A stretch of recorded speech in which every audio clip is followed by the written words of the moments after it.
friends, today we are going to discuss about Newton forward and backward interpolation formula. Previously हमने ये देखा है कि न्यूटन फॉरवर्ड और न्यूटन बैकवर्ड कैसे वर्क करता है, कि न्यूटन फॉरवर्ड के लिए क्या फॉर्मूला यूज होगा और न्यूटन बैकवर्ड के लिए क्या फॉर्मूला यूज होगा। तो अभी हम एक ही क्वेश्चन में कंबाइंड मेथड देखते हैं कि न्यूटन फॉरवर्ड और बैकवर्ड एक ही एग्जाम्पल से कैसे सॉल्व किया जाता है। तो यहाँ पर एग्जाम्पल दिया है आपको, from the following table find P find करना है when T is equal to 142 degree Celsius, temperature दिया है और प्रेशर फाइंड करना है आपको, and 175 degree Celsius using appropriate Newton's interpolation formula. यहाँ पर सिर्फ ये स्पेसिफाई किया है कि न्यूटन इंटरपोलेशन फॉर्मूला आपको फाइंड करना है, पर यहाँ पर ये स्पेसिफाई नहीं किया है कि न्यूटन फॉरवर्ड अप्लाई करना है कि न्यूटन बैकवर्ड अप्लाई करना है। तो ये अब हम क्वेश्चन में देखते हैं कि क्वेश्चन में और क्या आइडेंटिफाई किया है कि temperature 142 degree Celsius and 175 degree Celsius, मतलब दो पॉइंट के लिए हमें टेम्परेचर, मतलब जो टेम्परेचर दिया है ये टेम्परेचर दो पॉइंट के लिए उसका प्रेशर फाइंड करना है हमें। तो टेम्परेचर 140, 150, 160, 170 एंड 180 आपको गिवन है। अब ये चीज भी दिखनी है कि width of the interval Newton forward या बैकवर्ड दोनों में विड्थ ऑफ द इंटरवल तो सेम ही रहेगी, उसमें कोई चेंजेस नहीं होगा, जितना भी होगा पर वो सेम होगा। तो यहाँ पर आप देख सकते हो कि डिफरेंस कितना है, 10 का डिफरेंस आ रहा है यहाँ पर। अब प्रेशर फाइंड करना है कब, जब T is equal to 142 degree Celsius and 175 degree Celsius. तो 142 किसके बीच में मिलेगा हमें, तो यहाँ पर हम चेक करें तो 140 और 150 के बीच में हमें 142 मिल सकता है, और 175 क्या हमें मिलेगा 170 और 180 के बीच में। इसका मतलब ये मैंने वहां पर फॉरवर्ड और बैकवर्ड में स्पेसिफाई किया था, अगर जो वैल्यू हमें फाइंड करनी है वो सेंटर से ऊपर है तो न्यूटन फॉरवर्ड अप्लाई होगा, सेंटर के पीछे है तो न्यूटन बैकवर्ड अप्लाई होगा। तो यहाँ पर दो फॉर्मूला यूज होगा, यहाँ पर आपको ऐसा बोल दिया है कि using appropriate Newton's interpolation formula. तो अभी ये आपके ऊपर है कि आप कौन सा फॉर्मूला यहाँ पर अप्लाई करोगे, पर ये इसका आइडेंटिफिकेशन है कि आप कौन सा फॉर्मूला यहाँ पर अप्लाई कर सकते हो। तो 142 मतलब कि वो सेंटर से ऊपर है तो उसके लिए क्या होगा, न्यूटन फॉरवर्ड अप्लाई होगा, और 175 जो सेंटर से पीछे है उसके लिए क्या होगा, बैकवर्ड इंटरपोलेशन। अगर एग्जैक्टली सेंटर है तो उसके लिए तो हम दोनों में से कोई भी फॉर्मूला अप्लाई कर सकते हैं, पर अगर सेंटर से ऊपर है तो फॉरवर्ड अप्लाई करना है, सेंटर से नीचे है तो बैकवर्ड अप्लाई करना है। तो यहाँ पर 142 के लिए हम फॉरवर्ड अप्लाई करते हैं और 175 के लिए बैकवर्ड अप्लाई करते हैं। तो पहले तो टेबल वैल्यूज क्या क्या गिवन है, तो यहाँ पर x0 पहला न्यूटन 142 डिग्री के लिए फाइंड कर रहे हैं, मतलब कि न्यूटन फॉरवर्ड इंटरपोलेशन। तो x 142, देन x0 क्या होगा, किसके लिए फाइंड कर रहे हैं 140 के लिए, तो x0 इज इक्वल टू 140 मतलब कि x0 x1 x2 forward apply कर रहे हैं इसलिए x0 होगा, बैकवर्ड अप्लाई कर रहे हैं तो xn होगा हमारे यहाँ पर x is equal to 142, x0 is equal to 140। अब टेबल बनाते हैं इसके लिए, फॉरवर्ड टेबल की वैल्यूज चाहिए हमें यहाँ पर, आर भी फाइंड कर लेते हैं क्योंकि फॉरवर्ड का फॉर्मूला क्या है, f of x is equal to y0 plus r into del y0 plus r into r minus 1 by 2 factorial del square y0 plus r into r minus 1 r minus 2 divide by 3 factorial del cube y0 plus up to, ये हम table से पता चलेगा कि हमें कहाँ तक ये फाइंड करना है। तो अब y0 जो क्वेश्चन में दिया होगा del y0 मतलब फॉरवर्ड के लिए हमें टेबल क्रिएट करना पड़ेगा, और r कैसे फाइंड होता है, r is equal to x minus x0 divide by h, width of the interval कितना डिफरेंस है, 10 का डिफरेंस है, तो h is equal equal to 10, तो x माइनस एक्स जीरो मतलब कि 142 माइनस 140 डिवाइड बाय 10, इसका आंसर मिल रहा है 0.2, मतलब कि r जो है डिफरेंस जो हमें मिल रहा है r, तो क्या मिल रहा है 0.2। अब del y0, del square y0, del cube y0, इसके लिए हमें क्या करना पड़ेगा, फॉरवर्ड डिफरेंस टेबल। तो x यहाँ पर टेम्परेचर भी लिख सकते हो आप, और प्रेशर y, बीच में एक लाइन की गैप रखनी है, 140, 150, 160, 170 एंड 180। उसी टाइम पे प्रेशर दिया है 3685, 4854, 6302, 8076 एंड 10225। ये वैल्यूज आपको गिवन है। अब फर्स्ट हम फाइंड करते हैं डेल्टा y। डेल y मतलब कि इसको स्पेसिफाई भी कर दो, वैसे करना हो तो y0, y1, y2, y3 and y4। y1 minus y0, इन दोनों का डिफरेंस निकालना है, मतलब कि 1169। y1 minus y0, y2 minus y1 1448, y3 minus y2 1774, y4 minus y3 2149। ये इसका डिफरेंस मिल रहा है। बीच में जो लाइन का गैप है वहां पर ही आपको ये डिफरेंस लिखते जाना है बीच में, y1 minus y0, y2 minus y1, y3 minus y2 and y4 minus y3। Next del square y, तो अब ये जो फर्स्ट वैल्यू होगी ये क्या होगी, del y0, del y1, del y2 and del y3। अब del y1 minus del y0 279, del y2 minus del y1 326, del y3 minus del y2 375 को माइनस करते रहना है। कैलसी में ये वैल्यूज चेक करती रहनी है, कैलसी से ही ये एग्जांपल आपको सॉल्व करना है। मैं डायरेक्टली यहाँ पर आंसर्स लिख रही हूँ जो मेरे पास है। ये सब्ट्रैक्शन पे ध्यान रखना है, कोई भी वैल्यू आगे पीछे नहीं होनी चाहिए, ये भी ध्यान रखना है। Del square y and next del cube y। तो ये फर्स्ट क्या होगा, del square y0, del square y1 and del square y2। Third del square y1 minus del square y0 47 and del square y2 minus del square y1 is 49। Last del raised to 4y, तो ये value क्या होगी, del cube y0, del cube y1। ये zero से शुरू हो रहा है, फॉरवर्ड अप्लाई कर रहे हो तो फर्स्ट तो जीरो से ही शुरू करना है आपको। Last del cube y1 minus del cube y0 2, ये वैल्यू है del raised to 4y0।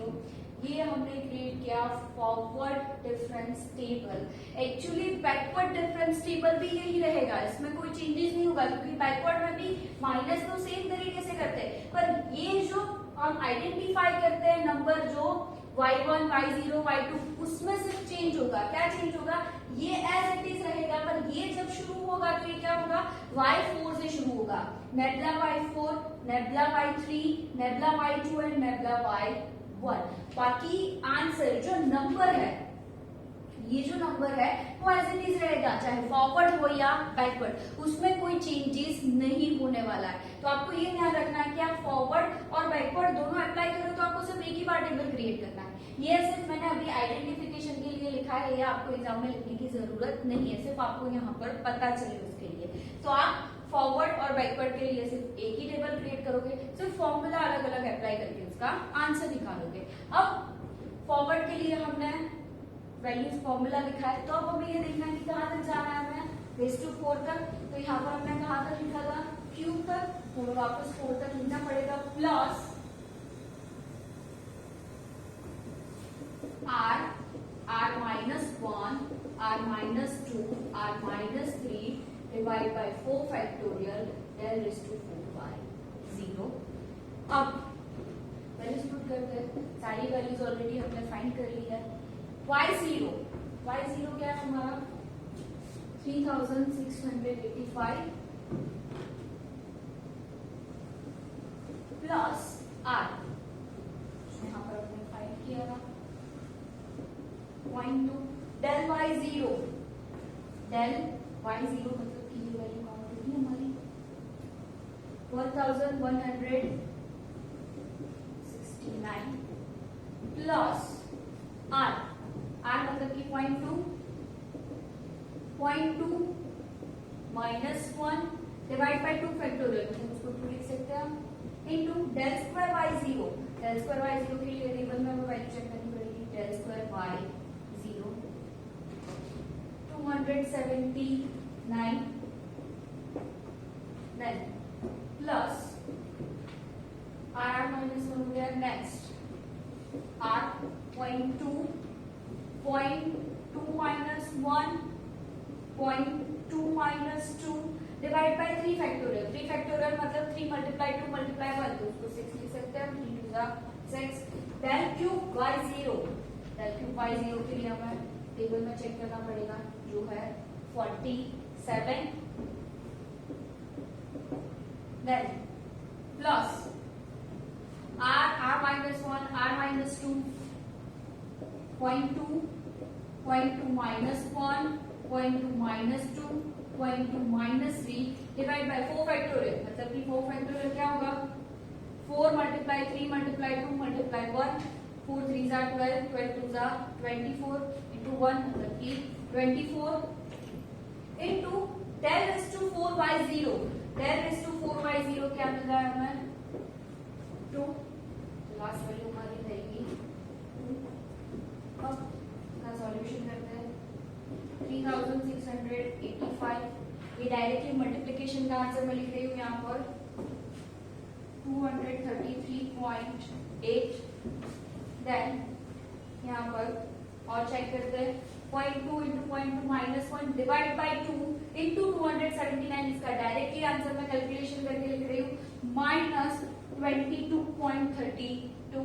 Then इसका भी पूरा कैलकुलेशन वैसे ही प्लस 2.256 देन लास्ट माइनस 0.0672. तो अब ये मैंने डायरेक्ट मल्टीप्लिकेशन इसका डायरेक्टली कैलकुलेशन करके आपको यहाँ पर आंसर लिखा है. ये माइनस इसीलिए रहेगा, ये थर्ड स्टेप में देख रहे हैं, तो यहाँ पर 0.2 माइनस 1 है इसलिए माइनस में आंसर आएगा. यहाँ पर 2 बार माइनस होंगे तो माइनस माइनस प्लस हो जाएगा. यहाँ पर 3 बार माइनस है, उसकी वजह से क्या होगा माइनस में आंसर मिलेगा. इसका लास्ट आंसर जो है वो है 3898.6680. ये मैंने स्पेसिफाई किया था कि पॉइंट के पीछे 4 डेसिमल तक ही वैल्यू लिखनी है, जितनी भी वैल्यू आ रही है उससे हमें कोई लेना देना नहीं है. सिर्फ 4 डेसिमल तक लिखना है, 5 डिजिट चेक करना है, अगर वो 5 या 5 से ज्यादा है तो आगे वाला नंबर इंक्रीज कर दो. ये जो हमें मिला वो किसके लिए मिला हमें, ये x is equal to 142 degree के लिए, जो इसमें हमने फॉरवर्ड इंटरपोलेशन अप्लाई किया था. टेबल हमारा सेम ही रहेगा बैकवर्ड के लिए. अब बैकवर्ड में यहाँ पर h डिफरेंस सेम रहेगा. x 142 की जगह हो जाएगा 175 हो जाएगा. x 0 की जगह बैकवर्ड अप्लाई कर रहे हैं इसलिए क्या होगा xn, मतलब कि फॉरवर्ड में फर्स्ट वैल्यू कंसीडर होती है, बैकवर्ड में लास्ट में वो xn हो जाएगा 180. r डिफरेंस फाइंड करना है. यहाँ पर सब चेंजेस क्या होगा -1 की जगह क्या हो जाएगा +1, मतलब कि यहाँ पर जहाँ पर r -1 r -2 है वहां पर क्या हो जाएगा r +1 r +2 r +3. और डेल्टा y0 उसकी जगह yn नेबुला yn, मतलब कि फॉरवर्ड में फर्स्ट वैल्यू कंसीडर करनी है, बैकवर्ड में लास्ट वैल्यू कंसीडर करनी है. और इसमें कोई भी डिफरेंस नहीं है, सिर्फ ये देखना है कि फॉरवर्ड है, फॉरवर्ड और बैकवर्ड के लिए सेम टेबल रहेगा, सिर्फ फॉर्मूला में ध्यान रखना है. और सेंटर से ऊपर या सेंटर से नीचे, ये दोनों चीजें आपको खास ध्यान रखनी है, जिससे आपको पता चलेगा कि फॉरवर्ड अप्लाई करना है या बैकवर्ड. ओके, अब हम बैकवर्ड के लिए चेक करते हैं.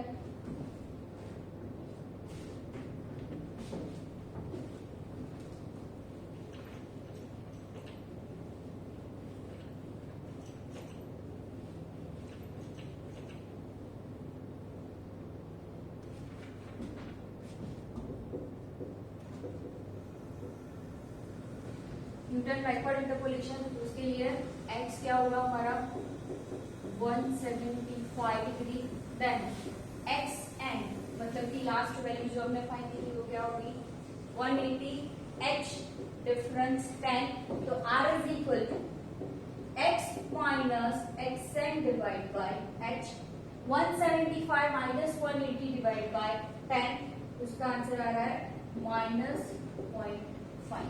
इसका आंसर जो है वो हमें माइनस में मिल रहा है।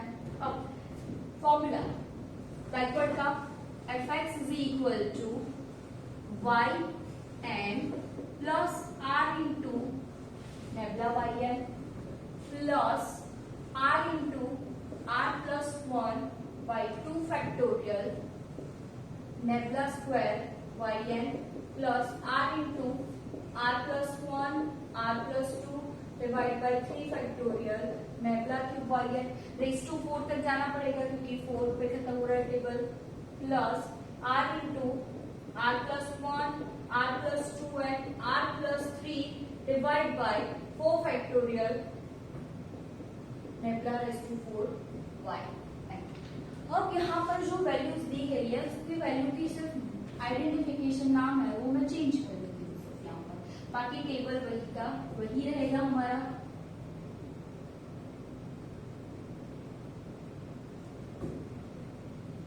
तो ये फर्स्ट वैल्यू जो हमने फाइंड की इसके लिए, तो हम नीचे से शुरू करते तो क्या होगा nabla by 4, nabla by 3, nabla by 2 and nabla by 1, then nabla square by 4, nabla square by 3, nabla square by 2, nabla square by 4, then nabla square by 3 and last value होगी नेबुला रेज़ टू, सॉरी यहाँ पर cube हो जाएगा nabla cube by n by 4 by 3 nabla raise to 4 by 4। तो last जो value है ना वो 4 ही होगी। फॉरवर्ड में सारी वैल्यू ऊपर की 0 थी, बैकवर्ड में नीचे से काउंट करेंगे। ये आप अगर स्पेसिफाई नहीं करोगे तो भी चलेगा, ये तो सिर्फ आइडेंटिफिकेशन के लिए मैंने यहाँ पर आपको बताया। अब डायरेक्ट फॉर्मूला में वैल्यूज पुट करते हैं। yn मतलब कि लास्ट वैल्यू कंसीडर होगी 10,225 प्लस r हमने फाइंड किया minus 0.5 into nabla y n, nebula y n मतलब कि नेबुला y। यहाँ पर डेल भी लिख के आप सॉल्व कर सकते हो, अगर आप कंबाइंड मेथड अप्लाई कर रहे हो तो आप डेल लिखो या नेबुला लिखो, उसमें कोई प्रॉब्लम नहीं होगी। तो last value 2149, then plus r into r plus 1 minus 0.5 plus 1 divided by 2 factorial मतलब कि 2 nabla square y n square में लास्ट वैल्यू जो हमने फाइंड की थी 375, then plus r into r plus 1 minus 0.5 plus 1 minus 0.5 plus 2 divide by 3 factorial मतलब कि 6 into nebula cube y n, nebula cube y n यहाँ पर हमारा 49 plus minus 0.5 plus 1 plus 2 and plus 3 divide by 24 into last nabla raise to 4 by n 2 multiply 2। इसको solve करते हैं 10,225, इसका multiplication करते हैं, मल्टीप्लिकेशन का आंसर मिल रहा है हमें माइनस 1074.5, इसका कैलकुलेशन करते हैं माइनस 46.875, फोर्थ स्टेप का calculation minus 3.0625 and last step minus 0.0780। इसका जो आंसर है वो मिल रहा है 9,100.4840। तो अब ये हमें किसके लिए मिला आंसर 175 125 डिग्री के लिए। तो ये जो हमने टेबल फाइंड किया, यहाँ पर आपको ये स्पेसिफाई एरो दिखाना जरूरी है कि आप कौन सी वैल्यू यहाँ पर कंसीडर कर रहे हो। आपने एक ही क्वेश्चन में फॉरवर्ड और बैकवर्ड अप्लाई किया, तो ये चीज आपको स्पेसिफाई करनी जरूरी है कि आप del y0 and del y nebula y क्या क्या क्या वैल्यू कंसीडर कर रहे हो, वो आपको यहाँ पर दिखाना जरूरी है। बाकी 2 पॉइंट दिए गए, उसके लिए एक के लिए आपने फॉरवर्ड अप्लाई किया, एक के लिए बैकवर्ड। वो हमें यहाँ से ही पता चला कि अगर वो सेंटर से ऊपर था तो फॉरवर्ड अप्लाई किया, सेंटर से नीचे था तो हमने बैकवर्ड अप्लाई किया। फॉरवर्ड और बैकवर्ड में डिफरेंस टेबल से ही रहेगा, ये आइडेंटिफाई करने की जरूरत नहीं है। फिर भी मैं आपको समझा रही हूँ क्योंकि ये सिर्फ मैंने आपको वैल्यूज मैंने कैसे लिखी वो अब सीधा आपको याद रख लेना है। फॉरवर्ड हो तो ऊपर की वैल्यू कंसीडर कर लो, बैकवर्ड हो तो लास्ट वैल्यू कंसीडर कर लो। आप वो आइडेंटिफाई नहीं करोगे तो भी चलेगा, सिर्फ माइनस कर देना ना, 5 माइनस 5 0, 5 माइनस 5 और 5 नीचे से ऊपर की वैल्यू आपको माइनस करनी है। यहाँ पर ये था न्यूटन फॉरवर्ड और बैकवर्ड। और एक चीज सिर्फ आपको ये बोला है कि एप्रोप्रिएट न्यूटन्स इंटरपोलेशन, मतलब कि ये इंटरपोलेशन का पूरा चैप्टर आ गया कि इंटरपोलेशन में कोई भी मेथड अप्लाई कर सकते हो, पर आपको ये ध्यान देना है कि विड्थ जो दी है आपको वो सेम होनी चाहिए, वो इक्वल होनी चाहिए। अगर अनइक्वल है तो आपको उसके लिए मेथड अलग अप्लाई होगी। तो इसका मेन आइडेंटिफिकेशन ये है कि width of the interval same होनी चाहिए। आई होप आप लोगों को फॉरवर्ड और बैकवर्ड में समझ में आया होगा। Thank you so much, have a nice day.